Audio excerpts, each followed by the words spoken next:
à tous, bienvenue dans votre édition du mercredi 6 février 2013. Nous sommes au CHU de Rangueil.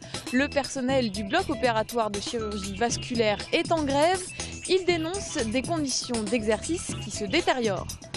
Cri d'alarme à Frisquel. Après les licenciements, ce sont les machines qui s'exportent en Chine. L'usine concevait et fabriquait jusqu'à présent les semi-conducteurs dédiés au marché de l'automobile. Charpentier métallique, mécanicien d'engin ou encore géomètre, les métiers des travaux publics sont nombreux et les centres de formation cherchent à susciter de nouvelles vocations. Pas d'infirmières sans bistouri. Au CHU de Rangueil, les blocs opératoires de chirurgie vasculaire fonctionnent au ralenti.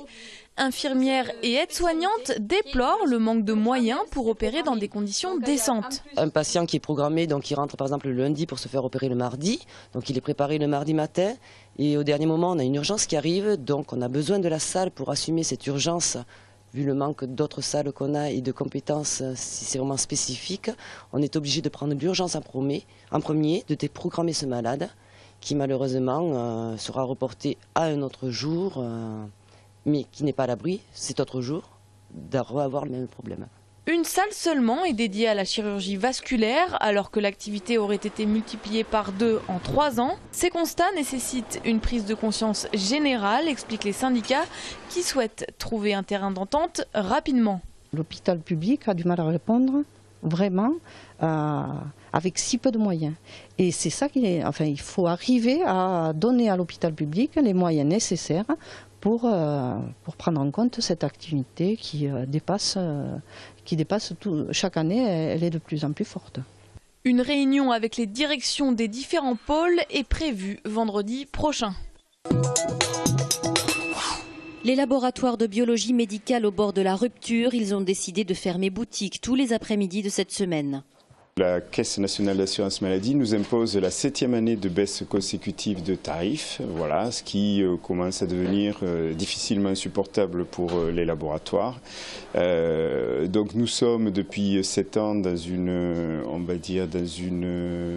restructuration intense des laboratoires d'analyse à cause de ces baisses de nomenclature et nous arrivons, si vous voulez, à un mur. Les biologistes estiment avoir déjà beaucoup participé à la maîtrise des dépenses de santé. Si les laboratoires sont pour la plupart privés, leurs tarifs ne sont pas libres mais conventionnés, donc décidés avec l'assurance maladie. Or, depuis 7 ans, selon les biologistes, il n'y a aucune négociation et l'on oublie de prendre en compte qu'un laboratoire, c'est avant tout une entreprise.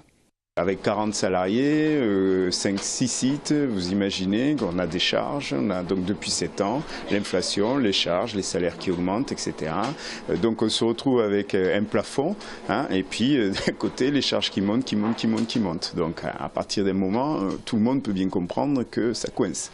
Dans ce groupe, le chiffre d'affaires annuel est de 4,2 millions d'euros, stable depuis 5 ans, mais avec ces baisses consécutives de tarifs, on envisage éventuellement la réduction des effectifs. La biologie médicale, c'est 8000 emplois en Midi-Pyrénées, une activité fondamentale dans le parcours de soins. 60% des diagnostics médicaux sont posés grâce à la biologie. Les laboratoires envisagent aujourd'hui une fermeture permanente tous les après-midi si de véritables négociations ne sont pas ouvertes rapidement. Déménagement des machines de l'usine Frisquel en Chine. La CGT redoute une délocalisation. L'entreprise chinoise Shangza est en effet en train d'acquérir plusieurs centaines de machines, environ 400. Les douaniers chinois sont venus pour les mettre en condition. Et il y a une équipe de travailleurs chinois de cette entreprise qui a racheté des machines, qui est sur site en permanence et qui emballe les machines et les fait sortir au fur et à mesure de l'entreprise. Il faut rappeler que c'est il y a 4 ans que Frisquel a annoncé la fermeture de son unité de fabrication pour des motifs qui étaient obsolescence de l'outil de fabrication et le directeur disait même que les machines allaient partir à la casse. Aujourd'hui on n'en est pas du tout là. 85% du parc des machines est vendu à une entreprise chinoise qui va remonter la même usine en Chine. La direction de l'entreprise, pour sa part, n'a pas souhaité s'exprimer sur notre antenne, ni toute délocalisation, car si elle confirme la vente de ces machines, elle assure n'avoir aucun lien avec l'entreprise chinoise. La CGT, de son côté, en appelle au pouvoir public afin d'éviter un Molex bis, d'autant que Freescale conserve encore sa branche recherche et développement qui emploie près de 400 salariés. À ce jour, 821 personnes ont été licenciées. En Midi-Pyrénées, 905 jeunes ont été formés l'année dernière au métier des travaux publics. Cette semaine, les établissements scolaires ouvrent leurs portes pour tenter de séduire collégiens et lycéens. Au CFA BTP Pierre-Paul Riquet de Muret, des formations en alternance existent en construction de routes ou encore en génie civil. Au niveau des jeunes, c'est un secteur d'activité qui est très mal connu. On a l'impression que venir dans les travaux publics, on n'a pas besoin de savoir grand-chose en termes de compétences. Enseignement général, maths, français, alors que c'est faux. Les entreprises, malgré la crise, continuent à prendre des jeunes parce qu'elles ont quand même l'obligation de renouveler leurs effectifs. Mais effectivement, on pourrait avoir davantage de jeunes et accueillir davantage de jeunes si, dans le secteur des travaux publics, on avait beaucoup plus de travail. Car depuis 5 ans, les travaux publics sont en crise. En Midi-Pyrénées, le chiffre d'affaires du secteur a baissé de 6% entre 2007 et 2011. 84% des entreprises ont un carnet de commandes inférieur à 6 mois. Le problème, c'est l'argent. Donc aujourd'hui, les collectivités font des économies en ne dépensant pas d'argent. Et en fait, je pense que c'est des fausses économies. Dans la région, près de 15 000 personnes travaillent dans les travaux publics. Hausse du prix du tabac, hausse du marché parallèle, augmentation des braquages. À Toulouse comme partout en France, le climat est morose chez les buralistes. À ces problèmes récurrents s'ajoute désormais la grève du distributeur de journaux Prestalis qui n'en finit pas. Si la distribution de la presse quotidienne régionale est moins affectée, ce sont les magazines et journaux nationaux qui sont le plus impactés. Un manque à gagner de plus pour ces commerçants qui doivent également avaler l'annonce cette semaine d'une nouvelle hausse des taxes sur le tabac au 1er juillet 2013. Les handballeurs toulousains sont de retour sur le parquet ce soir. Après un mois de janvier marqué par la victoire espagnole au mondial, les joueurs de Phoenix se déplacent à Montpellier.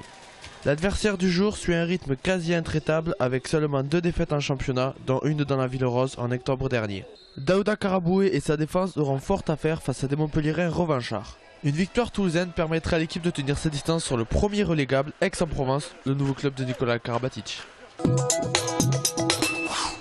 Dupututu Max, bande dessinée de chez Misma Édition, a été primée au Festival d'Angoulême. La maison d'édition a reçu le FOF de la bande dessinée alternative. Damien et Guillaume Filiatre sont les fondateurs de Misma Édition. Alors cette année, on a gagné avec Dupututu, on a gagné le FOF de la BD alternative. Donc on espère effectivement, c'est bien d'avoir reçu le prix pour cette revue parce que je pense que ça va nous stimuler, ça va nous faire un petit coup de projecteur aussi pour continuer à sortir d'autres numéros de la revue. Parce que pour nous, voilà, c'est un laboratoire graphique, c'est ce qui nous permet aussi de rencontrer des auteurs, de commencer à les faire travailler. Et on avait choisi ce nom-là parce qu'au moment de la création de la revue, on n'avait pas trouvé de nom. Et on avait déjà les planches de chaque auteur. Et il y avait une planche de Anne Simon, qui est une auteure qui fait partie des premiers auteurs Misma. Où la première case, c'était un chien qui rentrait dans la case et qui chantait la chanson italienne, gros succès italien, qui était Ma Dupututu, Sarà perché ti amo. Là, on a fait un format plus épais, 128 pages, avec des pages couleurs et plus de place pour l'expression, pour les auteurs. Un style de BD indépendant, très pop, absurde et psychédélique, la revue un support qui leur tient à cœur et qu'ils souhaitent continuer à développer.